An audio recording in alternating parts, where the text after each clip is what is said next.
So one thing I like to do with a radio that's, new to me is I like to take a toothbrush and go through and clean everything as good as I can get it. So I just take an old toothbrush and I go through. Specifically, I try and get like the stuff out of the lines and the knobs. It works pretty good for that. Because there's going to be a lot of grime on a lot of these, and sometimes just dust and dirt. And you see all that crap in there. Comes right out. Just get in there with a toothbrush.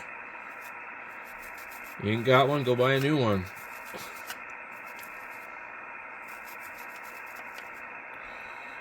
And then I'll sometimes get in here to try and get any other stuff out from behind there.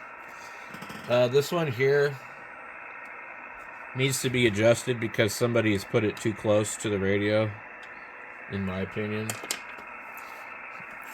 So these are things to look for on radios like this, because you have no idea what somebody else has already done.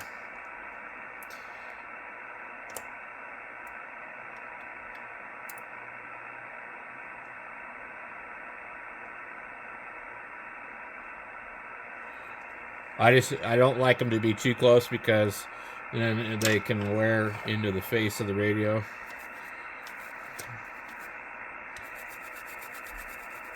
But it's a good idea to do this every once in a while to your radios too, if you collect radios.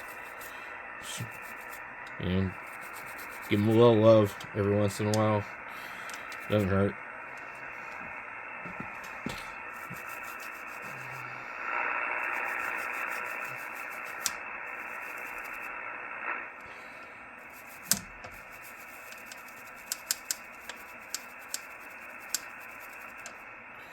The more you do this, the cleaner they'll be. So, these have some kind of crap on the knobs. I don't know if it's scratched or cracked clear coat, but I see something. This radio is actually pretty clean, so they might have tried to clean it before they sold it because it was a consignment or whatever. I don't know.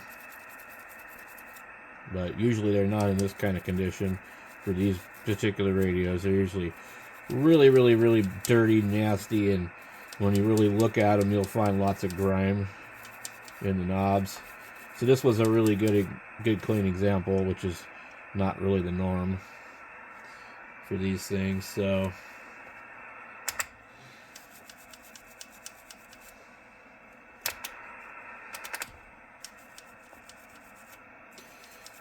and also, when you get an old radio like this, it's good to just operate all the controls like 20, 30 times. Just keep going through them. And, just get things moving.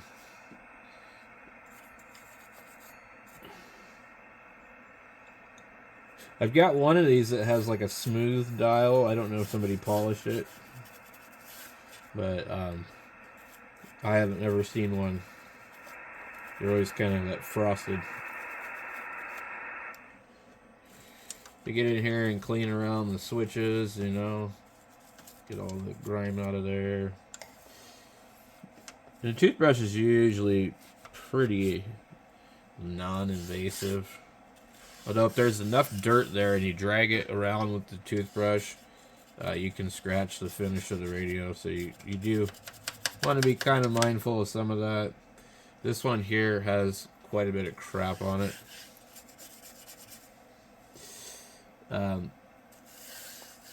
I would kind of maybe like to wipe this down with Armor All on the plastic, but you need to be really, really careful of these radios in particular, because you'll disturb the letters. And so I would probably take something very gentle and get in here and be real careful with it. I'm going to take a wipe And it's dried out because I've already used it. And I'm just going to spray a little bit of Armor All on it. And I'm going to come in right here. And I don't want to get any of the areas that have any kind of writing.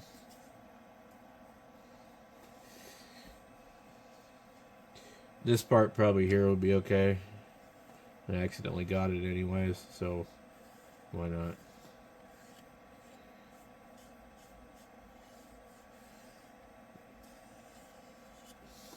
That looks quite a bit better.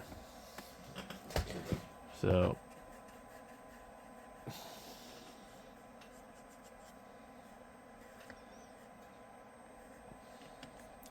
and you can put this on the knobs too if you really want. I don't usually do that because it can make them kind of greasy.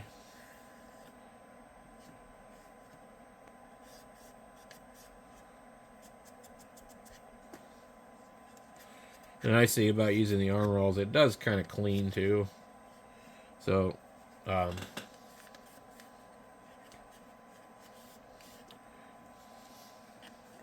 just be really careful if you're going to do the face of the radio. I don't recommend doing the face of the radio. I just do just any of the plastic. I wouldn't do anything else.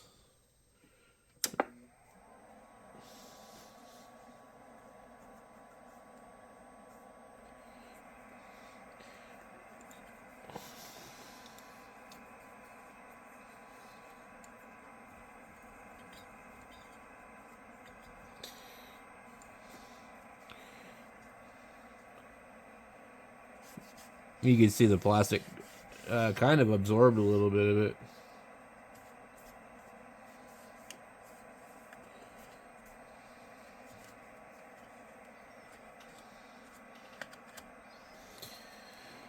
Still got a little bit of dirt in the corners here of the plastic around the meter. It's kind of hard to get rid of. The idea, you'd probably like take a toothpick or something like that and get in there.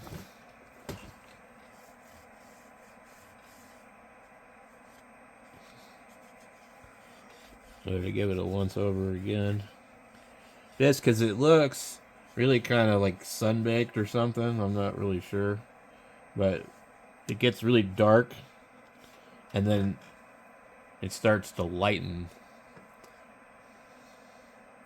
See right here? Like it's just absorbing right into it. So usually, we do that a few times.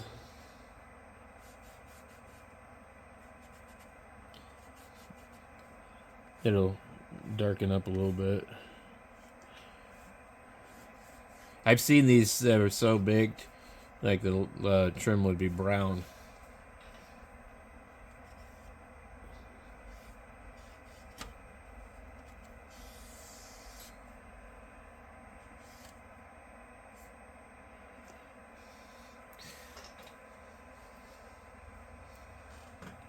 I don't know what's on here. It's like I've never had any that look like that.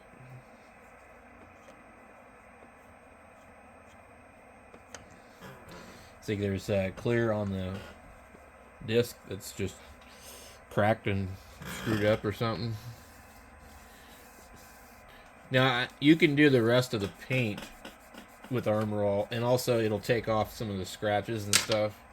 So I mean, like that's okay. And you want to do it with the lid off because you want to get this area down in here clean. Because these 101s always have grime and dirt where the lid sits.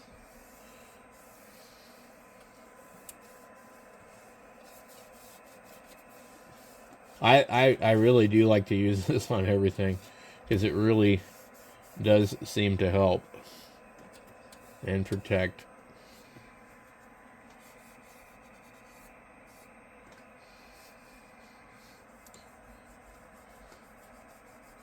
Trying to get some of this stuff off. Somebody, rubbed this into, I don't know, whatever, and they moved it around.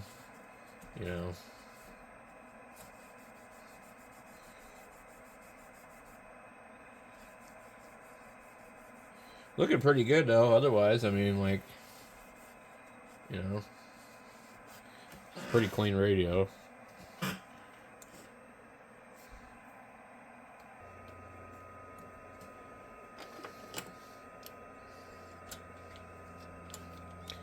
Alright. Put the lid on it.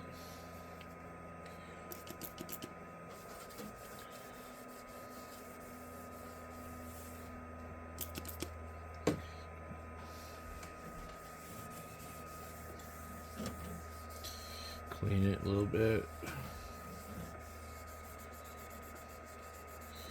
Something over there. This thing really is in nice shape. They're usually pretty hammered. And they're usually more than $100.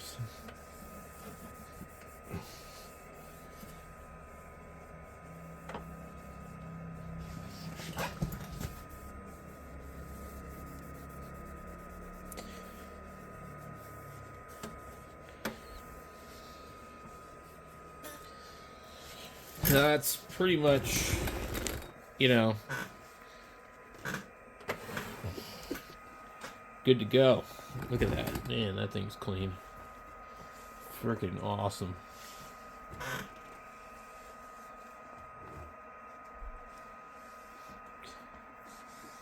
This microphone goes to my other radio. I gotta redo it.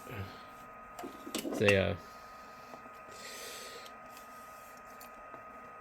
missing a screw on the connector. It looks like they couldn't get it to fit or something. Anyway, you can see they cut it back too far in here, so they're not able to. Oh, there it goes. It went in. I think I see the screw broken off in it. Anyway, I'll go look in my parts bin and see. Yeah, it looks broken. Yeah. I'll look in my parts bin and see if I got one, but looks like it might be damaged. I need to get a couple more of these microphones though, because I have several radios that I bought that didn't come with a microphone, and here's yet another one that didn't. But it's usually pretty rare you end up getting the microphone with it. It's usually long gone somewhere else. You're more likely to get it with a D104 or something else, I think, than you are the original. And these are high impedance. And that's what you need. So D104 does work good with these because it's high impedance. It's not really my choice, but it's definitely one of the most common microphones that will sound okay with it. I've had okay luck with just regular CB microphones too, but it just depends. Usually the impedance is much too low, so they just don't sound good. You don't remember which radio where they changed it. I think the 101 ZD and the 901 are low impedance microphones, and the 101s are high, I think. I'm just trying to get everything all cleaned up, and then we can get it on the air tonight and see, get the critical reports. Microphone connector is crooked on here, so I probably should have adjusted that while I was in the bottom of it, but I forgot. It's not like a huge deal.